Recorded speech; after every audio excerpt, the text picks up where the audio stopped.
Hi everyone. Welcome back to our channel. So, ఈరోజు నా investment pattern గురించి ఒకసారి జస్ట్ మీతో డిస్కస్ చేద్దాం అనుకున్నాను. నేను యాక్చువల్‌గా ఈక్విటీ షేర్స్‌లో ఇన్వెస్ట్ చేస్తాను. అలాగే మ్యూచువల్ ఫండ్స్‌లో కూడా ఇన్వెస్ట్ చేస్తాను. షేర్స్‌లో నేను ఇన్వెస్ట్ చేసినప్పుడు ఏం చేస్తానంటే ఎక్కువ శాతం మార్కెట్ చూస్తా ఉంటాను. అంటే 9:15కి మార్కెట్ ఓపెన్ అవుతుంది. నేను 9:14కే షేర్స్ ఓపెన్ చేసుకొని చూస్తుంటా. యాక్చువల్‌గా ఎలా ఓపెన్ అవుతాయి?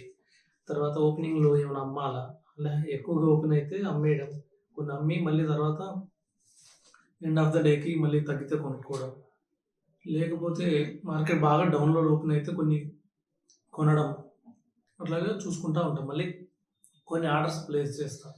ఆర్డర్స్ ఎలా ప్లేస్ చేస్తానంటే సపోజ్ రూ. 100 స్టాక్ ఉంటే నేను 95లో దాన్ని ఆర్డర్ ప్లేస్ చేస్తాను. లేదంటే 97లో ప్లేస్ చేస్తాను.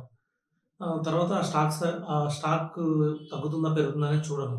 అది ఇన్‌కేస్ మార్కెట్ బాగా పడి 97లోనో, 95లో నాకు ఆర్డర్ వస్తే, సో, నాకు టార్గెట్ ఉంటుంది. నేను ముందే ఆర్డర్ పెట్టే ముందు ఆ స్టాక్‌ని 110లో అమ్మాలనుకుంటా. అదే 100లో కొనే ముందు కన్నా 97లో, 95లో కొంటే ఎక్కువ ప్రాఫిట్ వచ్చిద్దని సో, తక్కువ రేట్‌లో పెడతా. ఎందుకంటే ఇది Warren Buffett theory. Warren Buffett ఏం చేస్తారంటే ఇంట్రిన్సిక్ వాల్యూ అని అంటే అంతర్గత విలువ అనేసి స్టాక్ యొక్క అంతర్గత విలువ అంటే స్టాక్‌ని ఎంత తక్కువలో పిక్ చేసుకుంటే మనకు అంత రిటర్న్ వస్తుందని. అంటే ఆ ఫెయిర్ వాల్యూ స్టాక్ రూ. 100 ఉంది. కానీ దాని ఫెయిర్ వాల్యూ ఎంత అంటే 90 95 ఎంత తక్కువలో అంత మనం పిక్ చేసుకుంటే ఆ స్టాక్‌ని సో, మనకొచ్చే రిటర్న్ రేపు రూ. 110 వెళ్ళేటప్పుడు మనకి రిటర్న్ పెరుగుతుంది. 100లో కొన్నప్పుడు 110 పోతే మనకు 10% రిటర్న్ వస్తే, అదే మనం 90లో కొంటే అదే స్టాక్‌ని 25% రిటర్న్ వస్తుంది. సో, ఆ విధంగా దాన్ని ప్రైస్ చూసుకుంటారు యాక్చువల్‌గా వారన్ బఫెట్ గారు. ఆ విధంగా నేను గూడా ఇప్పుడు ఇంట్రిన్సిక్ వాల్యూ కొంచెం డెరివేట్ చేయడానికి ట్రై చేస్తున్నాను. ఇది నా స్టైల్ ఆఫ్ బయింగ్.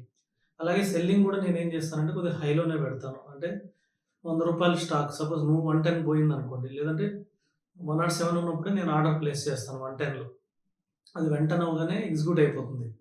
110 ఒక్కోసారి టచ్ చేసి 109, 108 మళ్ళీ 107కి వచ్చేస్తుంది. అప్పుడు నాకు ప్రాఫిట్ వచ్చినట్టు. లేదు కొన్నిసార్లు ఏమవుతుందంటే 111, 112 వెళ్తుంది. స్టిల్ నాకు ప్రాఫిట్ వచ్చినట్టే. ఎలా అంటే నేను రూ. 100లోనో, రూ. 95లోనో కొన్నాను ఆ స్టాక్‌ని. సో, నేను 110లో అమ్మితే నాకు ప్రాఫిట్ వచ్చినట్టే. నేను 120 అలా అంత ఎక్స్‌పెక్ట్ చేయను. అంత ఎక్కువ రిటర్న్ ఎక్స్‌పెక్ట్ చేయను కాబట్టి నాకు వచ్చిన రిటర్న్‌తో నేను హ్యాపీగా ఫీల్ అయ్యి ఎగ్జిట్ అవుతాను. ఇది అన్ని వేళలా పనిచేస్తుందంటే ఈ థియరీ అన్ని వేళలా పనిచేయదు. ఎందుకంటే మార్కెట్ బాగున్నప్పుడే ఈ థియరీ బాగా పనిచేస్తుంది. మార్కెట్ డౌన్ అనుకోండి కొన్నిసార్లు బాగా ఏదో బిగ్ న్యూస్ వచ్చి పానిక్ వచ్చేసిద్ది మార్కెట్‌లో. అప్పుడు ఏం చేస్తానంటే నేను ఇమ్మీడియేట్‌గా వీక్ స్టాక్స్ అది రూ. 100లో కొన్నది 95కి వచ్చినా కూడా 90కి వచ్చినా కూడా అమ్మేసి బయట పడిపోతా. మళ్ళీ అది రూ. 80కో, రూ. 70కో వచ్చినప్పుడు మళ్ళీ ఎంటర్ అవుతాను. ఎందుకంటే అది ఫండమెంటల్లీ స్ట్రాంగ్. దాని ఫెయిర్ వాల్యూ రూ. 100 ఉందనుకుంటే మళ్ళీ అది రూ. 80కి అట్లా వచ్చినప్పుడు నేను మళ్ళీ దాంట్లో ఎంటర్ అవుతాను. సో, అలాగే నా దగ్గర ఉన్న పోర్ట్‌ఫోలియోలో కూడా కొన్ని స్టాక్స్ పడినప్పుడు మళ్ళీ యాడ్ చేస్తుంటాను. పెరిగినప్పుడు కొన్ని అమ్ముతా ఉంటాను. ఈ విధంగా చేసుకుంటా ఉంటా. ఇది యాక్చువల్‌గా ఏందంటే ఒక మ్యూచువల్ ఫండ్ మేనేజర్ చేసే పని ఇది. మ్యూచువల్ ఫండ్ మేనేజర్ ఇలాగే డిసైడ్ చేస్తాడు. అంటే ఇంకా అతను ఇంకా ఎక్కువ అనాలిసిస్, ఎక్కువ ఫండమెంటల్ అనాలిసిస్, టెక్నికల్ అనాలిసిస్ అన్నీ కలుపుతాడు ఇందులో. అంటే మార్క్ మార్కెట్‌ని బట్టి టెక్నికల్ అనాలిసిస్ అంటే చార్ట్స్ ఎలా ఎళ్తున్నాయి, హైకెళ్తాయా, డౌన్‌కెళ్తాయా దాన్ని బట్టి అమ్ముతాడు, కొంటాడు. ఫండమెంటల్ అనాలిసిస్ అంటే అది డౌన్ అయినప్పుడు ఆ కంపెనీలో విలువ ఉందనుకుంటే కొంటాడు. అలాగే దాని ఆర్డర్స్ బుక్ బాగుందనుకుంటే కొంటాడు. కొత్త ఆర్డర్స్ ఏమైనా వచ్చిందంటే చూసుకుంటాడు. నా దగ్గర కొద్దిగా లిమిటెడ్ ఇన్ఫర్మేషన్ ఉంటుంది కాబట్టి నేను ఆ లిమిటెడ్ ఇన్ఫర్మేషన్స్ తోటి తర్వాత కొద్దిగా నా లెవెల్‌లో నేను రిసర్చ్ చేసుకుంటుంటాను, అమ్ముతుంటాను. సో, అందుకనే ఫండ్ మేనేజర్ రోల్ ఇక్కడ చాలా ఇంపార్టెంట్. సో, మ్యూచువల్ ఫండ్ కూడా నేను ఎందుకు సజెస్ట్ చేస్తానంటే నాకు నాకు సపోజ్ 10% రిటర్న్ వస్తే మ్యూచువల్ ఫండ్ మేనేజర్ ఒక 15% రిటర్న్ జనరేట్ చేయగలుగుతాడు. ఎందుకంటే అతనికున్న నాలెడ్జ్ ఎలాంటిది, అతనికున్న ఇన్ఫర్మేషన్ అలాంటిది. అతనికి టీమ్ ఉంటుంది. అనాలిసిస్ చేసే టీమ్ ఉంటుంది. టెక్నికల్ అనాలిసిస్ టీమ్ ఉంటుంది. ఫండమెంటల్ అనాలిసిస్ టీమ్ ఉంటుంది. సో, అది నాకు అలా టీమ్ ఏముండదు. ఏమున్నదో నేనే చేసుకోవాలి. నాకున్న ఇన్ఫర్మేషన్ నేనే అనాలిసిస్ చేసుకోవాలి. నాకున్న సోర్సెస్‌ని ఎంక్వైరీ చేస్తాననుకోండి. వాళ్ళకి కూడా లిమిటెడ్ ఉంటుంది. ఎందుకంటే అందరికి అంత టైం ఉండదు కాబట్టి. సో, దీనికోసం మ్యూచువల్ ఫండ్ డెఫినిట్‌గా నేను సజెస్ట్ చేస్తాను.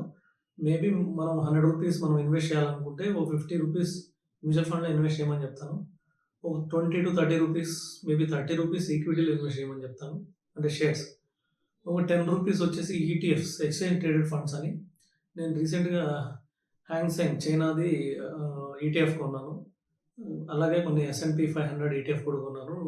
ట్రంప్ వస్తాడని చెప్పి. ట్రంప్ రాగానే పెరిగింది. హ్యాంగ్ సెంగ్ కూడా నేషనల్ పీపుల్ కాంగ్రెస్ మీటింగ్ జరుగుతుంది కాబట్టి అది కూడా కొంచెం పెరుగుతుంది. ఇలాగ ఒక 10 రూపీస్ రిస్క్ తీసుకోవచ్చు.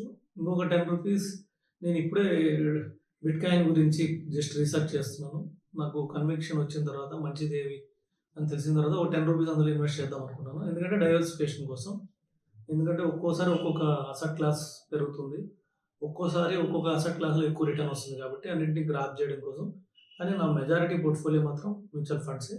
సో మీరు కూడా ఫస్ట్ మ్యూచువల్ ఫండ్స్‌తో స్టార్ట్ చేసి మీ ఫండ్ క్రియేట్ అయిన తర్వాత మీ ఇన్వెస్ట్‌మెంట్ ఒక ప్యాటర్న్ సో కొంచెం ఫండ్ మొత్తం ఓకే. సఫిషియెంట్ ఫండ్ వచ్చిందనుకున్న తర్వాత మాకు కొద్దిగా డైవర్సిఫికేషన్ చేయండి. ఆ విధంగా కొంచెం ఆపర్చునిటీ కొద్దిగా ఎక్కువ రిటర్న్ పొందే అవకాశం ఉంది. Thank you.